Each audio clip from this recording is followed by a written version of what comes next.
Hey everybody, welcome back to Conversations in Pop Culture, and we are back in the saddle once again. And I have with me HB from Heroineburgh Comics, which is a Hey, very cool company. And I'm sure if I got the name wrong, he's going to correct me in a second. not If I got the name wrong. But welcome to the show. yes, thanks so much for having me. Welcome from the Steel City, Pittsburgh, Pennsylvania. Hailing from here all my life. Yeah, no. I'm actually excited because I think we met maybe 6, 7 months ago, and obviously it Where would just that never have been? happened. And then you reached out to me. I'm like, took Well, me a minute to realize who you were, and then I'm like, oh yeah, I remember. And obviously we're here, and you got a lot going on because you are a TV company, a media company, and a comic book company, and you're doing a lot of cool stuff with what you're doing. And so before we dive into it, can you kind of give everybody who's hearing about you for the first time what is Heroineburgh Comics and videos and your entire universe that you've built, and what is it exactly you do? Because there's people who are tuning in who've never heard of you of before. course. So yeah, I mean, a lot of people make comics, especially indie comics, but we are probably the only people making a full-length TV series to go along with it. Um, so yes, Heroinberg is both a live-action television show, literally made. We've literally made 23 episodes and released them for pay download on the internet. We have a fan base that downloads them. In addition, we also have 8 custom mini videos, which are fan fiction created by our fans. So a total of 31 videos made and a total of 3 comic books published. It started out as a TV show, influenced by many things, which we can talk about, and moved along to comics as well, influenced by more things that we can talk about. So yeah, so Let's talk about this yeah, because it's so brilliant where anybody and everybody and their brother is doing a comic book at this point. And you've taken basically a superhero universe and you basically created a television show, an indie television show, an indie, superhero universe. And so yep. what was the inspiration for this? Because it's nice to see something comic-esque, as I like to describe it, but then done with film, because it kind of takes, a lot of creativity and figuring out how to make it work. And so how did this even start, and where did this idea come from? Because I haven't seen anything like this before. Well, there have been things like this, but I'll tell you a little bit about it, how it started. So, um, yeah, I mean, first of all, you say it's comic book esque. It really is a live action comic book that we create every time we do an episode, whether it's a full episode or one of the mini ones. But yeah, so I mean, the first step really comes in my childhood. I grew up during the Bronze Age of comics, and we'll call it the Bronze Age of television, and so when you're talking about Wonder Woman, Linda Carter, or Batman 66, or Electra Woman and Dyna Girl, or, the Spider Woman cartoon, or any of these things, the Red Sonja movie, that's all like my time period. And so, that's the original influences. But as far as when this started, Herrenberg started in 2016. I was interning at a local film arts support organization called Pittsburgh Filmmakers, which sadly collapsed after over 40 years recently. Not my fault. But I was interning in their equipment department. And I was at the time getting really back into comics after I was in the music scene and I got out of comics for about 25 years, since the late 80s, and got back into them. And so I was, exploring new comics and also, experiencing whatever superhero shows were around at the time, whether it's Marvel, DC movies, or the CW shows, and then there's a bunch of other things online. There were indie productions that I discovered, none of which currently exist, but I can tell you this. One of them it was based on the long-running comic book Femforce. Heroinburgh is basically Femforce in Pittsburgh. The Femforce creator, Bill Black, did a whole series of live-action movies of his characters that are available on his website, Night Vale Media. And then, among other things, the famous, recently deceased comic creator George Perez did a series of live action original superheroine videos called Sisterhood of Superheroines, which is still available on the internet. You just have to search for that word. And furthermore, there were several, early 2010s YouTube series. There was one called The Super Femmes, which came out of North Carolina. And I thought it was going to go several seasons, but it collapsed after one. In any case, all those things kind of inspired me to realize that I could not only, write a comic, but I could also make a TV show. And it's really the right time for it because around 2016, digital cameras became cheap. I started with Panasonics and then moved on to Canons, but, DSLRs became affordable. Access to Adobe Premiere, the editing program, and Adobe Effects, After Effects became reasonable. And my friend and boss who worked at Pittsburgh Filmmakers helped me edit the first batch of episodes. Excuse me, first batch of episodes, and we went from there.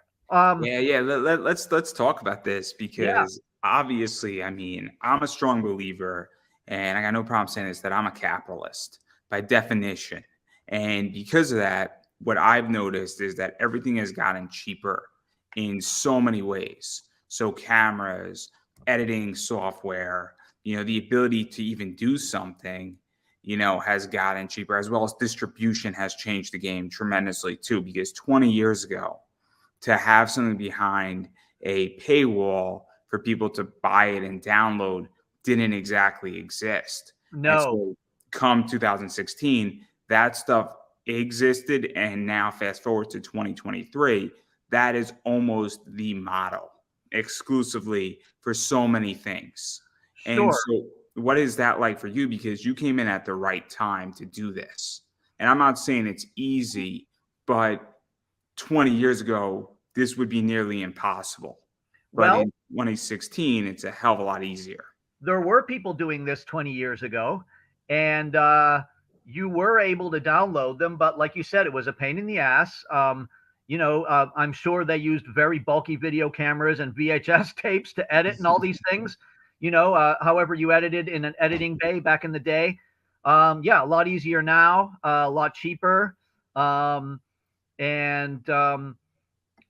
were we referring to here? Oh yes, just how it's I just decided, look, this stuff is worth something. We spent time on it, we spent money, not a lot, but we spent something, and therefore it really makes sense to market this kind of stuff as a live action comic book. It's an episode, as well as the comic books themselves, which are printed. It's like regular printed. We're going to get to the comics. We're going to get to the comics. I promise. Right. Sorry. But I do want to actually talk about it because it's really interesting, because obviously you have for those who don't know the story, and feel free to correct me at any point, basically this entire, thing affects, it gravitates more towards women, and it grants them, superpowers based on the XX chromosome. And what winds up happening is that a bunch of people, and in particular in Pittsburgh, where we're focusing on, is that overnight, like 100 or 150 people get this. Women get it for the most part. And most of them are choosing to use their powers for their own selfish reasons. And this group of 12 women come together from the neighborhoods of Pittsburgh and outside and all those areas and say, we're going to sort of use our powers for the betterment of society. And correct. The first season really deals with kind of their origin stories. And there's not really a unionization of these characters in the first season, which I think is 12 or 13 episodes. Actually, the unionization, or the leagueization, Heroin League, happens. The first meeting happens at episode 13, which is the season 1 finale. And I kind of set it up as a superhero civil war in which the superheroes have two different attitudes about how to run the league. One is more authoritarian and one is more democratic. It's kind of like, Republican versus Democrat, but making fun of that. And because we even have a Republican superhero. So in any case, it's kind of like analogous to the Marvel Civil War, And at the end, Yeah. of course, they unite and find a common purpose. But yeah, the first 12 episodes are all origin stories of these 13 or 14 characters, and then they unite episode 13, and then after See, that, I like this, and the reason why I like this in yeah, particular and why it works so well, and I think it's actually a real deficit in comics, is that one of the things that Marvel did really well is they did an Iron Man movie, and they did three of those. They did a Captain America movie. They did a bunch of Thor movies. And then, I think they did some Hulk stuff. And so now we got to know these characters before they became the Avengers. yep, And that's how I feel about your universe and what you created. And with these, superheroes, is that for the first 12 episodes, we get to know these women. We get yep, to know how they function. We get to know some aspects of their life. We get to, realize who they are. We get a sense of their personality. And then they become united. right, Because whenever you form a union and a league or a team of superheroes and there's more than two, sometimes, certain characters get dropped down and go to the side and other characters get propped up. And it's nice the fact that we get to know some of these characters before they join the league. And I think it's a really smart move on a television level, on a storytelling level. And I think comics actually need more of that. I even think traditional TV needs more of it, especially when you go down the team route, is that let's get a few episodes where we get to know said character. yeah, exactly. And that way, there's also no there's depth of character. Um, we take the time not to because there's so many characters, and also because they're very diverse. We don't make anything shallow. Everything's has depth of field for all the characters.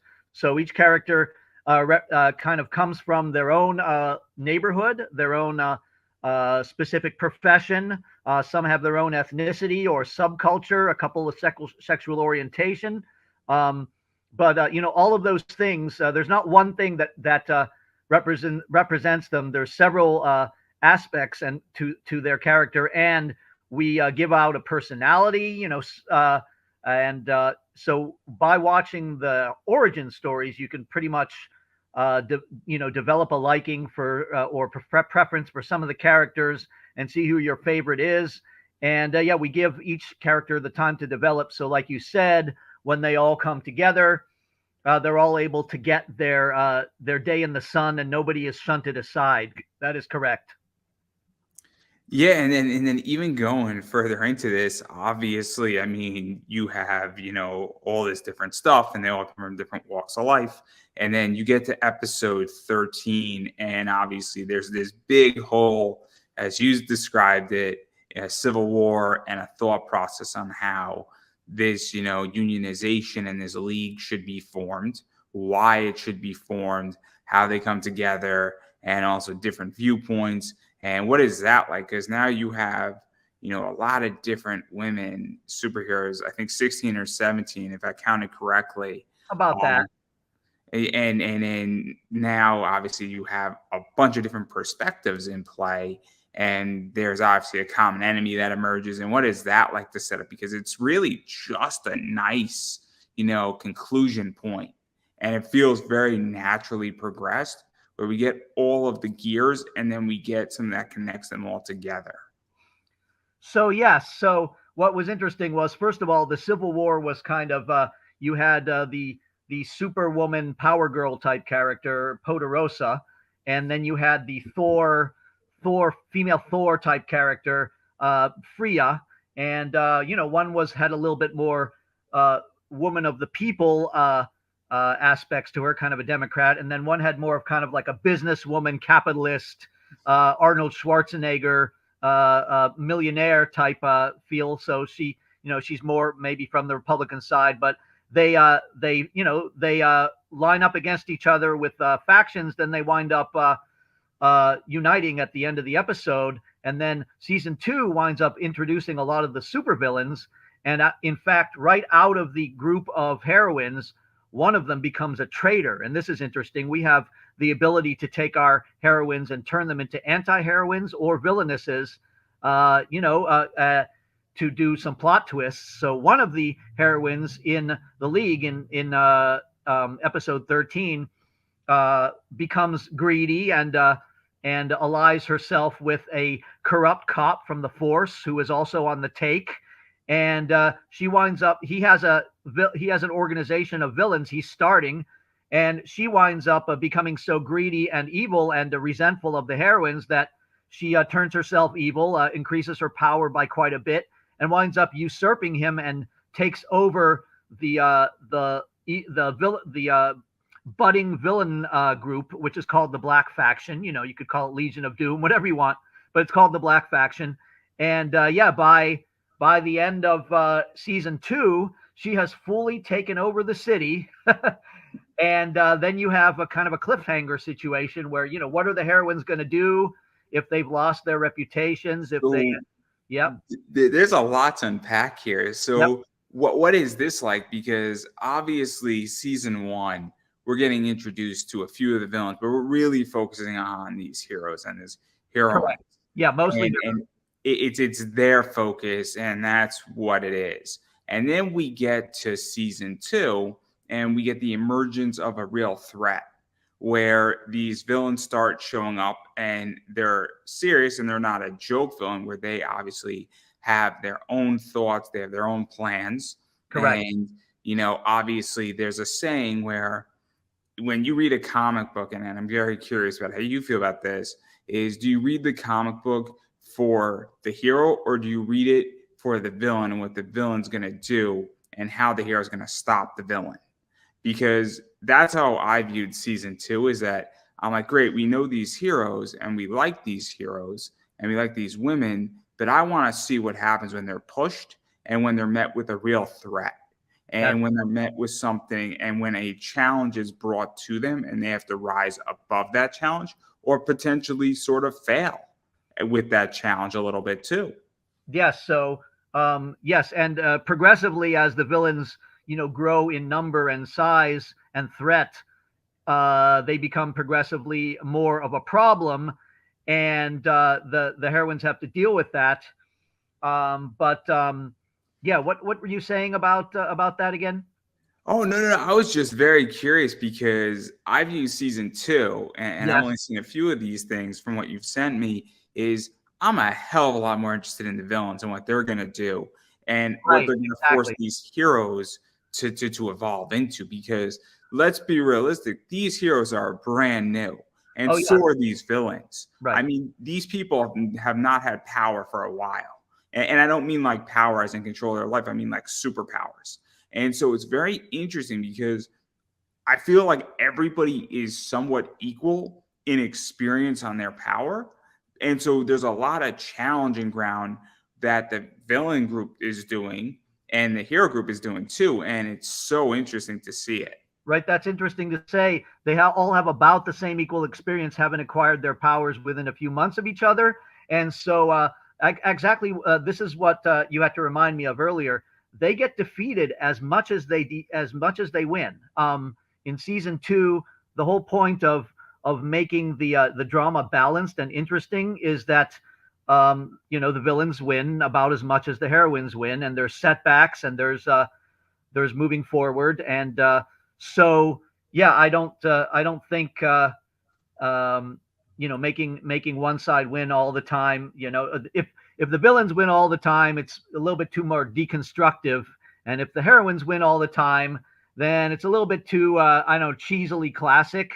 And although our books do our topics do herald back to harken back to the, you know, the Bronze Age and the Silver Age, especially, I would say.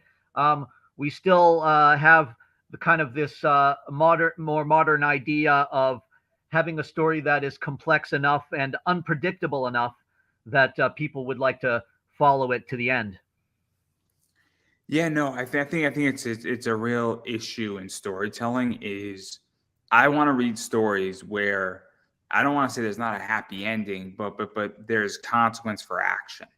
And I think that, you know, you've touched upon this, and it's also equal where I don't want to read a book or watch a show where it is so one sided that every episode the villain does something, then the villain's defeated very easily. I Yeah. think of, Batman with Adam West. I love Batman with Adam West. I Yes. think it's great. I think it has a purpose, but we know that part one and part two, by the end of part two, Batman is going to be captured and he's going to defeat the enemy. And we know it's going to happen, and we know it's all going to end peacefully.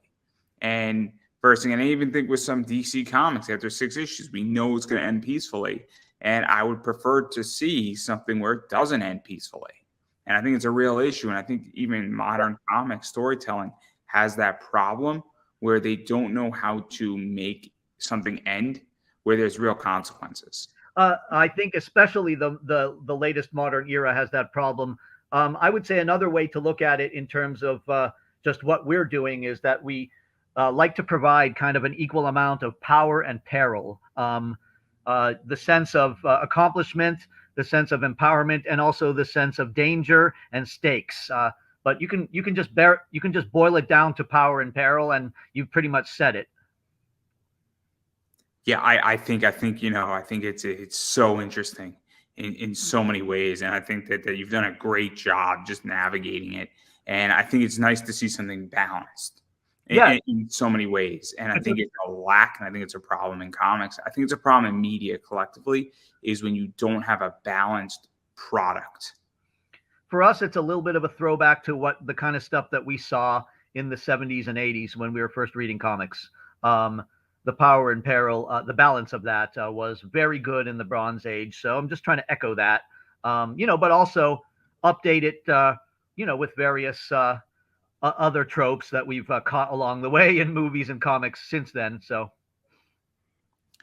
No, and I love it, and I love the fact that you've even taken this to another level where you've built a business out of it, and you put it behind a paywall, and obviously you found a fan base that wants that, because I think that's one of the biggest challenges with creatives current, is how do yeah, you monetize what you're doing? And it's very complicated in today's age. And so what it was even that, like figuring that out, throwing it out there, putting it up, and then I mean, I can imagine that your first sale was exciting, and then obviously you have somewhat of an audience. And what is that like? Because it's a very cool feeling when you make that happen and people are waiting for the next episode and they're willing to spend $10 or $8 or $5 for it. yeah. So what's even more exciting is that we kind of almost have uh, four different audiences. If I can kind of elucidate, the first audience is the people who download the episodes around the world. Now, this isn't huge amounts, but it's enough to keep going and feel confident about it. And when they're from as far away as Japan and Brazil and China and England, then and Germany, then you feel some satisfaction in that. But I would say there's even three other audiences. There's our comics. Oh, should we talk about the comics yet, or should I talk about the other? You could talk about it. I'll circle back. It's Cool. So I would say the second audience for the videos themselves is for the past few years, as we've been putting these out in bunches, we have been doing local movie premieres in theaters. And so, for example, a couple months ago, we debuted episode 21, which is a double length finale of season 2, 52 minutes. So it's perfect for feature film at a local theater. It's just like Avengers Endgame, except it has more characters than Avengers Endgame. Anyway, so yeah, so we can show them at local theaters, which we do once each time with each new episode. But then with the comics, there's even two more audiences. One is the network of stores that we built up, which is about 200 in North America.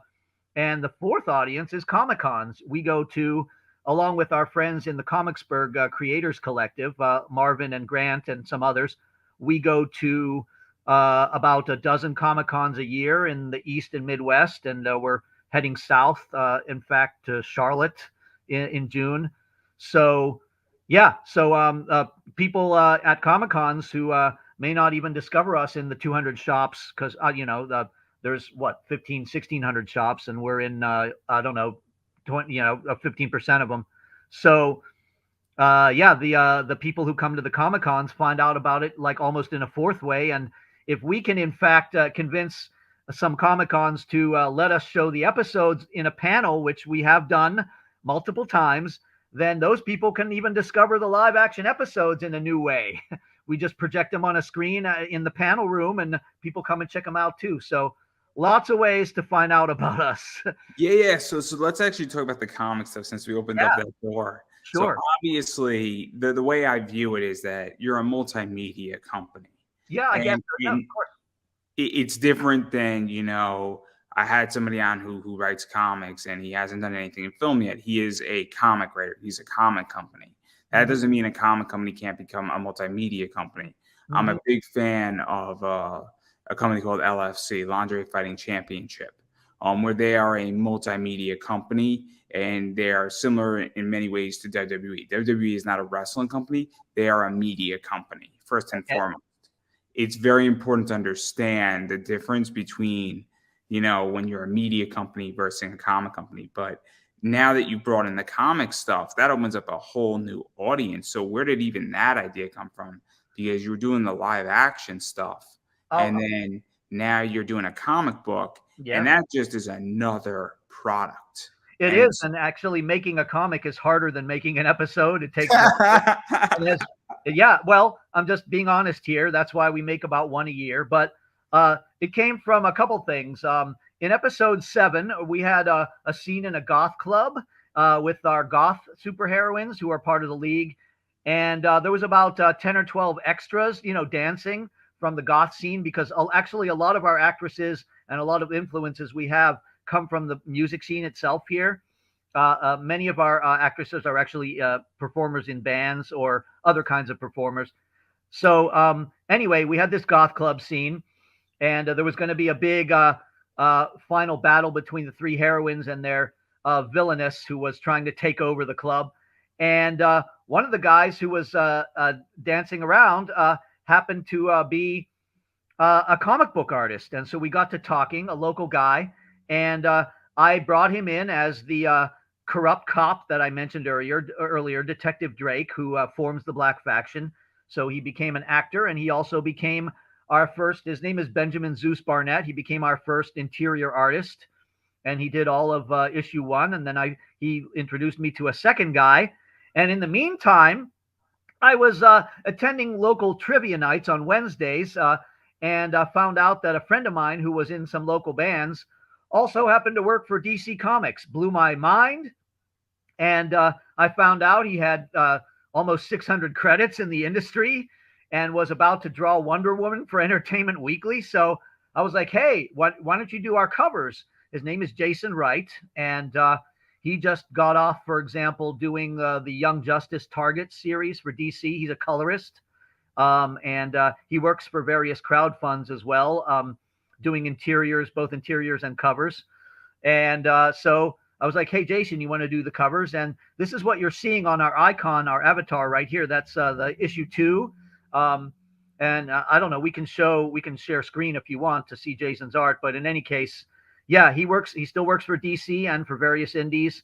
And, having Jason and Ben and our second interior artist, Wayne, on board, and a few other local people really kicked it to the next level. There is a incredibly large amount of creators in Pittsburgh doing comics or writing for comics, and a very active comic shop scene as well. Like over a dozen shops carry our book within just our county alone. So yeah, that was kind of the so let's even talk about that too, because that's interesting. So obviously, I mean, you do a comic book, and then you did a first issue, and obviously you've done 3 total. Yeah. And I think the first issue, if I'm correct, takes place between seasons 1 and 2. And so that's my understanding. And then issue 2, and then I even think issue 3, sort of is in somewhere in the parameter of season 2, Yes. maybe even a little bit afterwards, but it's sort of a continuation, of season 2, and it's just almost like another episode, just in comic book format versus live action format. And so what is that like? Because in a lot of ways, I actually think it's brilliant, because it's almost a gateway where there are people who like this type of superhero stuff, and they will come in for live action, and they hate comic books. They don't like comic books. They want to watch a video, they want to watch acting, they want to, binge and chill, for lack of a better word. But Yes, then you have people who say, look, I don't know what this is. This looks a little weird, but like you have a comic book and it's $10, I'll pick it up and I'll read it. And then now you're getting that side of it. So what is that like? Because I think it's really brilliant because these audiences have crossover, but they also have separate circles. But if somebody likes your product in one of those circles, the chances of them gravitating towards the other is extremely high. that's true. So, first of all, yeah, the comics are $10, but that's only through the mail. At Comic Cons and at local stores, they're like 5 or 6. So, that makes it even easier to sell them. But yeah, there is some crossover, and like I said, we kind of have 4 separate audiences, which all overlap a little bit.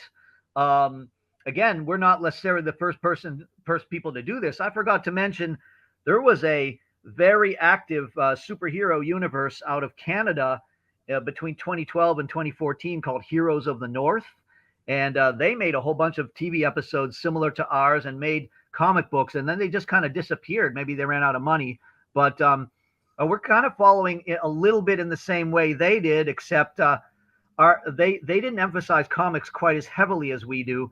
We emphasize both the videos and the comics almost equally, so I'll be spending time making an episode, writing it, filming it, editing it, and then I'll be spending time writing a comic book, and then spending months and months selling it or going to cons. And yeah, I guess the challenge is to kind of keep the two as balanced as possible, but they do cross over quite a bit, and we're hoping that they will more in the future. No, I just think it's brilliant, and I think it's so smart because it is a different audience. But I'm a strong believer, and I'll use an example. I'm a huge Avatar: The Last Airbender fan, Uh-huh. and so when Avatar first came out, I loved it, and then naturally I became a fan of Korra. And then when the Kyoshi books came out Yeah. in the novels, that's a whole different medium. We just went from American animation / cartoons to a novel, Yeah. but it was an easy conversion, and I'm not the only one. Well, and then And there was Korra comics too, right? So there was Korra comics, there was Avatar comics, yeah. and I might have spent a certain amount of money that I don't want to talk about that somebody might not like that I spent that much money on a comic book. I'm familiar with the concept of Korrasami, yes. I was actually speaking about it. It's a super rare San Diego book that was only issued at San Diego a while ago. It's a beautiful book. I'm a huge Avatar: The Last Airbender fan. But somebody's not happy with the money I spent on that, but I digress. But Okay. Korra Asami is good too, but that's not the point here. The point is that what's really interesting is that to convert me to the graphic novels from the show and to convert me to the novels is so low. And that's what's brilliant about what you've done, because if you capture somebody who loves the live action and loves this stuff, they're going to be a natural buyer, and it's the easiest sale because your sale conversion is so low. Sure. And one thing is, for example, when we show these episodes at panels at cons, people then come over and they buy the comics, and it's just a natural progression. They're like, "Oh, I just saw all those people, and you're drawing them literally on this book. Yay!" If only Marvel and DC could convert people that easily. It's a brilliant business model, and I'm surprised that a variety of other people in comics haven't decided to go down this route, because Yeah. I've seen people do action figures. I see people do bad girl art, and it's kind of like, what if you made a 10-minute animation and then you took it to cons and you figured out how to animate your characters and made a mini episode, or even 5 minutes of a mini episode, and all of a sudden what'll wind up happening is that you've now figured out a way where people see something and it leads to sales. To me, you've broken that code that should be copied. Well, I got to say, live action is probably cheaper than animation, but either one, I am amazed that all the indie comic creators around. I am kind of amazed. Whatever the genre, it doesn't have to be superheroes, could be horror, sci-fi, whatever. But I am kind of amazed that a lot of people aren't, you know, creating and crossing over mediums within their own indie productions. It's the way I view it is that there's a lot of creative people in storytelling Yeah, and writing a comic or drawing a comic, or the two minds come together to produce something very cool, and it looks good and it's fun and it's a decent story. But then what I think starts happening is I think that a lot of people are so exhausted from running a campaign. They're so exactly. tired from running the business side of it. Yeah. So I haven't produced a comic, but I run an eBay business that sells comics and I'm very involved in it. But this show at times, because I'm producing this entire podcast, the live stream, it can be exhausting. Yes. And there are weeks where I am tired and I'm like, I don't want to do it anymore. I force myself to do it because in the next week I'm fine. But I understand where people get burned out, they get tired from doing everything. And then also, I think people sometimes are not creative on the business side of things, because a lot of people who are creatives sometimes are not, the best in business advice. And I Well, think that they don't realize that if you make a 10-minute live action of even like a prologue or even just a side story, and you put a little bit of money into it, and it doesn't have to be a lot, or you do something like a short 5-minute animation because maybe you know somebody who can do it, all of a sudden that might be your best sales tool. And it might be worth, if it runs you however much it runs you. I don't want to profess a number because I'm probably wrong, but I think that's where the problem lies with it, is that I think people don't understand that sometimes you have to invest in the way you're going to sell your book, and you have to create a very open strategy versus a closed strategy. so yeah, you brought up a couple good points about where to conserve your energy. I would say, yeah, with an episode, it maybe costs, two grand to make an episode, but then it costs about that much to make a comic too. So, I mean, they're about equal in that respect. Comics take longer, but one thing we don't do is we don't do crowdfunding. That way, I don't burn myself out on campaigns. I decided to go direct to stores, which is also something. In addition to making a live action TV show, almost nobody goes direct to stores as an individual title. We do it, and I find that calling up stores and emailing them is a lot simpler and much less stressful and tiresome than spending 30 days with every waking moment paying attention to a crowdfund campaign. It's not to say that I would never do that in the future. I probably would use Indiegogo, but as far as that goes, I just haven't done it yet because there's so many other ways to get this out that devised or followed ways that were either used in the past, like going to Comic Cons, or that people have forgotten. I mean, how did people get books into stores in the 80s if they were Dave Sim or Eastman and Laird? They called up before they had all those connections with Diamond or whatever. They called up stores directly, right? And I'm just doing the same thing that people did in the 80s, getting the books directly in stores, like one would do for Mutant Ninja Turtles or Love and Rockets, and finding some success in that. Um, yeah. What were you saying about the methods? I'm just saying, in which I'm just going to go off of your point. I mean, there's a million ways how to raise money for what you want to do Right. and how to sell it. Exactly. I'm a huge funnel guy. I love ClickFunnels. I think ClickFunnels is brilliant. I sell almost exclusively on eBay, and it works. And my books market themselves, where I am running a good business on eBay as a side hustle, and my books market themselves. And then I purposely pick up books that work well with other books, because my favorite thing in the world to do is make 2 sales to the same person, put them in the same Gemini, and save that person $10. It's my Yeah. favorite thing to do. It's my favorite thing to do because it makes me happy, makes them happy, and everybody's winning. But I think that a lot of people don't understand how to pick up a phone. I mean, I used to have a sponsor, and I've been taking a break from sponsorships for a lot of reasons. I just want to focus on the show right now, and I don't really need the money badly enough that I need a sponsor. That's not to say that in a few months I might not need a sponsor, or I might pick up a phone, but I called up a company. I just legitly called up their marketing department and I said, this is what I can offer you. And it's not a hard decision. Some of them said yes, some of them said no. Some of them Yeah. had some questions, and sometimes it didn't work out. But calling up people, you'd be surprised.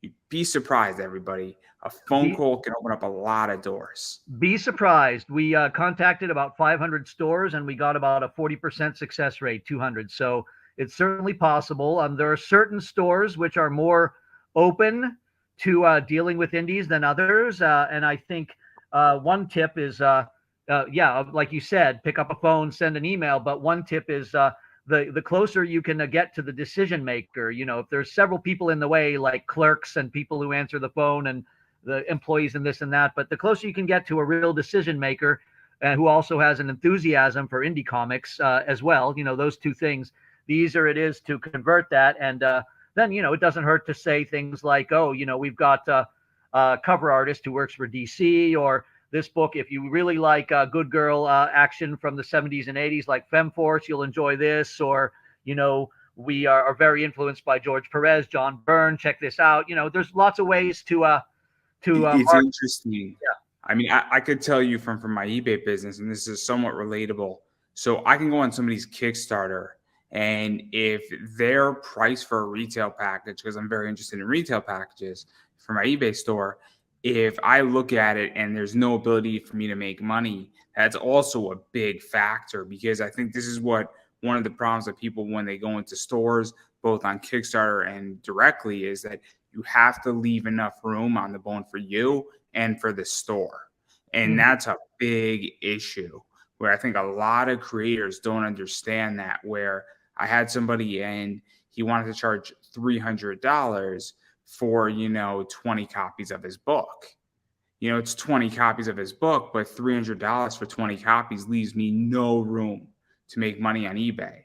I would have to sell those books for 40 a pop, essentially, to, Wait, who's going to even buy books for 40 a pop? Exactly, right? Versus, I'm going to throw a name out there that hopefully is not going to get us in trouble, but Travis Gibb. Travis has a good retailer package that was $10 for $35. That gives me plenty of room to sell each of his books for $15, and I'm not getting rich off of it, but that's plenty of room to give me enough money to make my money on it. Some of those books fetch more money, some of them fetch less.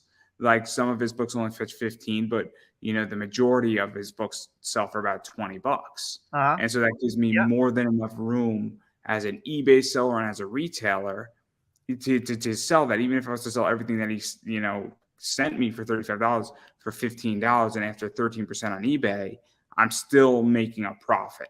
Well, I think that's one of the biggest problems that a lot of creators have, is that they don't understand that I need a 40 to 50% discount, not because I'm trying to gouge you, but because I need room, because I have people to pay, I have shelf space to pay, I have rent to pay, and a variety of other things to pay. And I wind up with 10 to 15% when it's all said and done.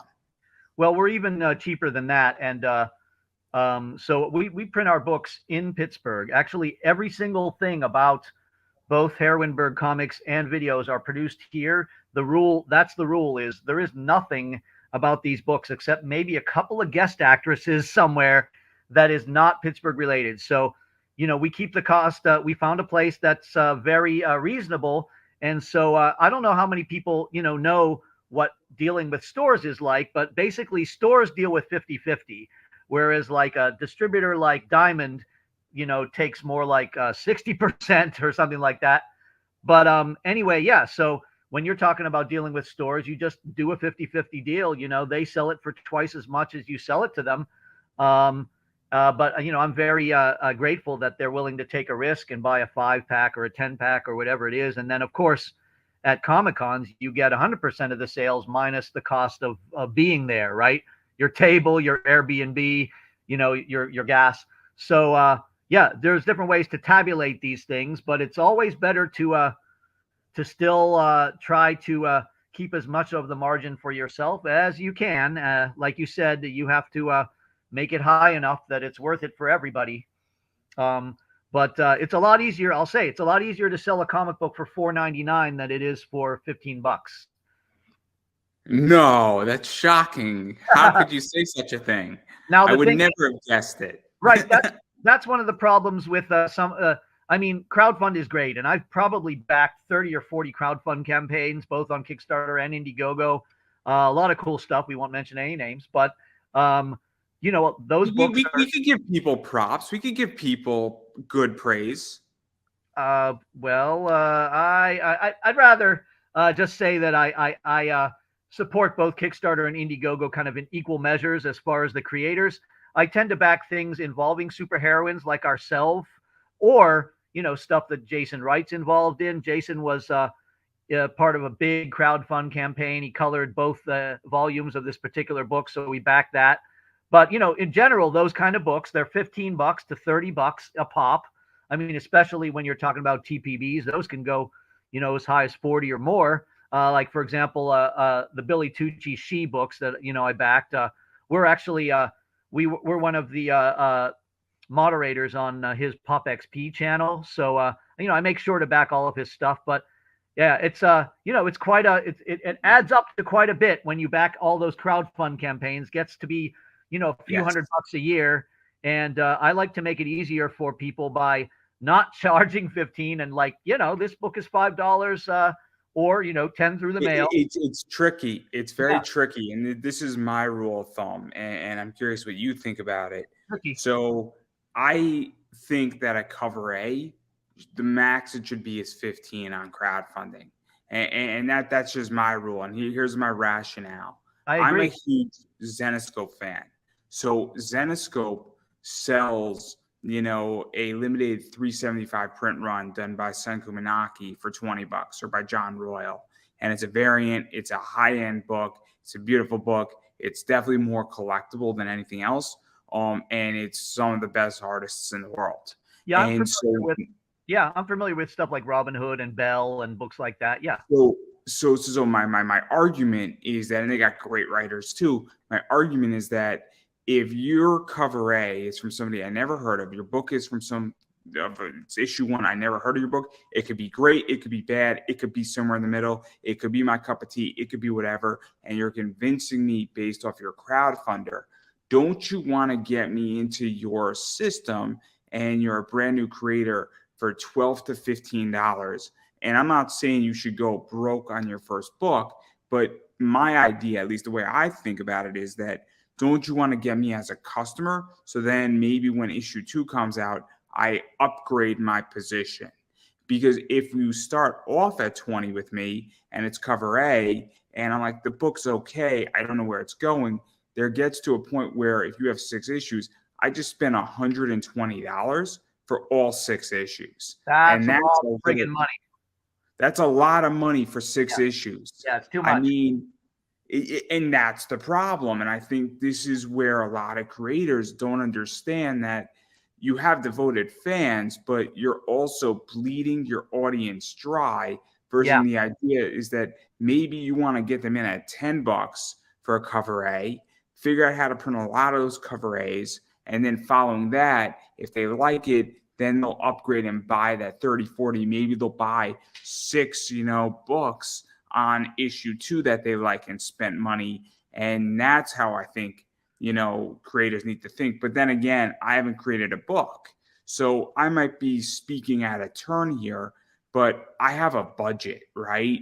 Every single month on Kickstarters. And there's a bunch of books I want. And I look at this stuff and I say, cool, what's going to give me my biggest bang for the most amount of money? And that's where I'm at. And I just think it's a real problem because I don't want to be bled dry.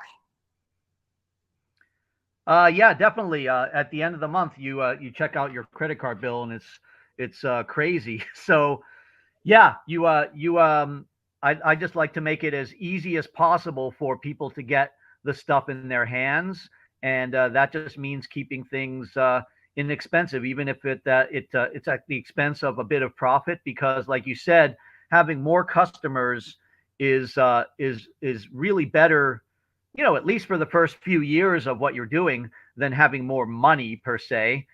You want as many people to engage with as you possibly can. on a commercial level. I was on a podcast. Sorry to cut you off. I was on a podcast Yeah, that's going to come out in, I think, a week and a half from now, yesterday.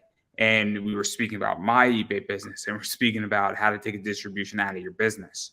And I think this is also what comic creators don't understand. I don't know how many comic creators really take distributions out of their business, or if their business is healthy enough. But there gets to a point where you want to grow, grow, grow, grow, grow. And it's taken me almost 10 years to take a distribution out of my eBay business. And now I'm taking a sizable distribution out, but it didn't just happen. I grew the business appropriately. And I think that's what sometimes people don't understand. And it seems that obviously you want more and more and more customers, because then if you grow it from 100 to 200 to 300 to 400, naturally, you're going to have more profit that you're going to be able to take a yeah, distribution. And you want to create what is known as a healthy business that will remain healthy for its entire life, which is either there's going to get to a point where you say, I feel comfortable that I'm done doing this, or, something changes, or, let's say you love what you're doing and then you live to be 90 years old and then you die, and then that's the end of it, right? Because you're gone, but you've done it till you legitimately died doing your business. yeah. Not to be morbid, but yeah. I'm not at the level where I can take money out and sit on it. Every penny that comes in kind of goes into if it like, oh, here's some money from this, now it has to go over to that, like renting a booth, But or you understand that you're reinvesting money into the business, but constantly. you're growing the business. So Oh when yeah, I started my eBay business, I reinvested the money in the business, but it took me 10 years, 9, 10 years to be able to take a distribution out of it. yeah, But I grew the business. And I think that's what sometimes people in comics don't understand, is that you have to grow the business appropriately, yeah. because you want to create it so that it's stable, so that it's maybe producing 3 grand every single year after you cover all your expenses and your next growth trajectory. That's when you have a healthy business, but it takes a while to get there. And that's what I think a lot of people don't understand in comics. And again, this is not a lot of people's mindset and their skill set. And there's nothing wrong with that. But I think it's a very complicated thing. And I think people need to, I don't want to be mean, but you need to invest in learning that skill, just collectively, the entire comic community. I think the comic community does need a little bit more about business, but just as far as we're not quite at that level yet. So what I'm going to say is that another thing that you need to be able to do is you need to be able to stick it out for the long term. If you really have a good concept and you really want to convey it, you have to be able to stick it out. I'm considering this kind of I've had some people can consider they have several different acts in their life, right? And this act for me is, my superhero act or whatever, right? As opposed to previous things I've done, like being a journalist or music promoter or whatever. So here's the superhero act, and it's coming upon 6 years, and I'm willing to continue it for a long time to come, having fun, selling books, making fans, pleasing customers, just looking at lovely art, and just as lovelier actresses, and just having fun with the whole thing. For me, it's I understand that the nature of it being a business, but I also think it really needs to be a worthwhile, fun pursuit. And I'm in it for the long haul, and that's the story there. That's interesting, because I think that's another thing that people really also need to figure out and learn, is that this is a long, complicated position. Anybody who's been in business, no business has shot up out of nowhere and has remained at its top. So if a business rose up in, a year, it's not going to stay there for all that long. And I think that's something that people have to learn, is that slow burning businesses tend to last a long Well, time. sure, and And I feel that it can't feel like a slog, right? It can't feel like a chore, a burden. If it's any of those things, then it's not working for you even from day one. It has to feel like a worthwhile pursuit, that's fun, interesting, and inspirational to yourself. If you can keep up that level of enthusiasm for a decade, you're probably going to have something important by then. And I look forward to seeing other people, last that long and do things in the same way. I will, for example, there's one crowdfund that I backed for issues 1 and 2. You familiar with the Arachna book on Indiegogo? Arachna. I am not. I am Okay. not. Well, I was really impressed by the creators of that, and also the artist who is from Colombia. And I was going to say, that's the kind of book that I'd really like to see so successful that 10 years down the line, the creators and artists for it are still just as enthusiastic about making issue 10 or 15 as they are with issue 1. And I feel just as enthusiastic making episode 23, 24, issue 4, whatever it is, as I did when I started in 2016. So, yeah, I feel good about it and ready to do more. And if you don't, then you may not want to continue. Fair enough.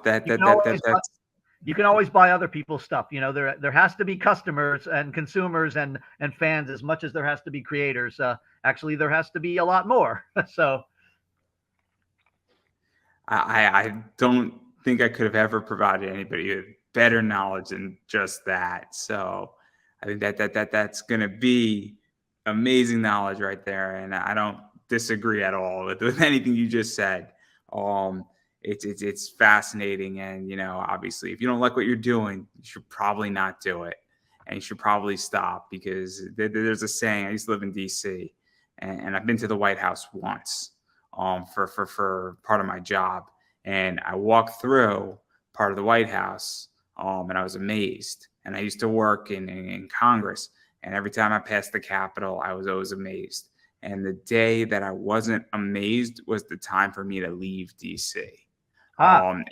It's a weird saying, but if you're not amazed by what those things represent, what they have been through, the exact legislation that's been through it, and different things in the government, and seeing it, and you work there, it's time to leave, and it's time to find something else to do with your life. And it's a very, very complicated thing unless you've lived it. I don't know how to describe it, but every day I used to go to work, I used to pass the Cap, and I'm like, man, that's an amazing building, and I'm happy to see it, even if it was a bad day for me, and I was cranky. I was still not unhappy that I saw that building and what it represented. But I digress on that. Oh, not at all. That's an interesting digression, considering that the guy who does our website, Andy, is a 360 photographer for Google, very high end, and he in fact has done just in the past year several photo 360s for the White House, including one during Christmas. So yeah, it blew his mind just being there, and I can certainly understand the gravitas of the situation of being the photographer who documents the inside of the White House for Google, which is what our webmaster did. So yeah, you certainly have to be awe-inspired and just inspired in general by what you're doing to continue to do it in that manner. So yeah, there's our little connection. It's a fascinating one, but obviously we've been speaking for almost an hour, and I do want to give you a chance to promote yourself. Obviously, Yep. Where could people find this stuff? Your website. I think I put the website in the description, but still, where could people find the website? Where could people, buy these episodes? Where could people get the comic books? Where could people follow you on social media? All that fun stuff. Sure. So our name, Heroineburgh, is unique on the internet. So if you take it and search it, you'll find everything. But here we go. So our website is heroineburgh.com. That's where people download the episodes directly, including the custom minisodes written by fans. If you go to episode seasons 1 and 2, you just look at them and download them. We have a PayPal system. And if you go to the customs page, you can download the minisodes. As for the comics, you can purchase them from our website at $9.99 a piece. and they will, if you get all three, they'll go in the same Gemini, and we can save some money there. And actually, every one of our comics comes with a free character sticker. I think you got a couple of those in the mail, so that's kind of an extra nice bonus for getting them in the mail. But there's also a couple other ways to get our books. One is you just look at the comic shop list on our website, and then you go to that comic shop if it's near you, and you ask if they still have the book. And if they don't, let us know and we'll restock. And finally, of course, on our social media, which I'll announce in a second, we always say where we're going to be Comic-Con wise. For example, at the end of February, we're going to be in State College, PA for the first time, where Penn State is. And we've been to Ohio, Connecticut, New York, Maryland. We're going to a few other places, but yeah, we'll be in State College at the end of the month. And so anybody who's in Central PA, from Harrisburg to Lancaster, York, etc., can meet us there and buy comics in person. We'll show our episode 21 on the screen. And so the way to find out about what we're up to date is by going to our social media. We have Facebook. We have a Twitter, we have a DeviantArt, and we have an Instagram, all of which are called Heroineburgh, Heroineburgh. We also have a YouTube, and the YouTube has a couple hundred clips of outtakes, trailers, character intros, and a little series called Comicsburgh, which is a profile of local Pittsburgh creators and stores. We took the name Comicsburgh and then we applied it to a collective of local creators, which includes Marvin Wynn, who does The Edge, D.P. Brown, who does Theme of Thieves, Grant, who does Beowulf, and several other creators. Mauricia, who does The Music Maker. She's one of our actresses. But in any case, yeah, Heroineburgh is all those things, heroineburgh.com and all the social media. And if you want to look up Comicsburgh, Burgh, you will find the Comicsburgh website with links to Grant and Marvin's book, which are being distributed now through Diamond in stores. So yeah, they're in previews everywhere in the previews, magazine. So yeah, they're getting their books in stores. We're getting our books in stores, and we'll be at many Comic-Cons in the future in 2023 to meet people in person. Yeah, and I'm just going to keep saying it is that you have to support indie and you have to support indie comics. And the way to do that is when people are selling their books, you should go and actually buy their books, whether it's at a convention, whether it's on their website, whether it's in a comic shop. You should go buy their books. Obviously, if they're doing some other project that is obviously, with you guys, you do the video stuff, you do the comics, you should go buy the videos too. If you like this type of work, or if you don't know if you're going to like it, you should pick up one of them. And if you like more of it, you can obviously buy more of it. And that's a way, because every dollar that winds up going, that's purchased, minus what PayPal takes out essentially, which is very little, goes back into producing the next episode or producing the next comic or making the next project happen. And I think that's something that people don't understand, is that if you don't actually buy products, things don't get made, or they get made at a slower rate. And I think it's a big deal when you go out and you do that. And so, you need to support that and you need to financially support it. So obviously that's a big deal. And then following people on social media makes a big difference, makes a huge difference. So I highly recommend that as well. And then as far as I'm concerned, my backdrop is slightly outdated. I am still Conversations in Pop Culture. You can follow me on Twitter at Pop Anime Comics. You can follow me on Facebook at Pop Anime Comics. YouTube is Pop Anime Comics. Unfortunately, my Instagram, or my main one, is not accessible at the time.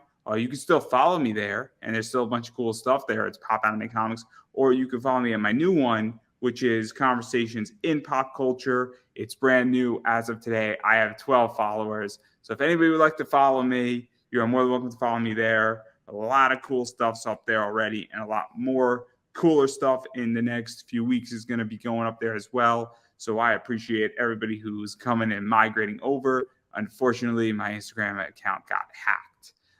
So that's kind of what it is. But what can I do? All I can do is just roll with the punches and hope for the best. So yeah, so that's everything I got. I appreciate people supporting me. I appreciate people buying me a coffee. Makes a big difference. It's not a necessity. It's optional. But yeah, that's everything I got going on. And yeah, on that note, I'm going to give you the final word. Well, yes. If you enjoy powerful, beautiful women in costumes having adventures in the classic style of 70s and 80s Bronze Age comics, and superhero TV shows like Batgirl, Catwoman, Wonder Woman, Black Scorpion, stuff like that. And if you like Jason Wright from DC, or if you like classic artists from the 80s such as George Perez and John Byrne, John Buscema, then you will probably enjoy what we have to offer at Heroineburgh. We are entirely 100% produced in the Steel City, Pittsburgh, Pennsylvania, and it's a lovely place. So we hope you'll come and visit and support our comics, support our comic shops, and maybe even come to Three Rivers Comic Con in early June, which is, we're going to be there.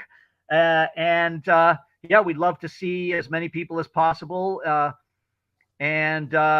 will conclude with Heroines Assemble. And that is a wrap, everybody.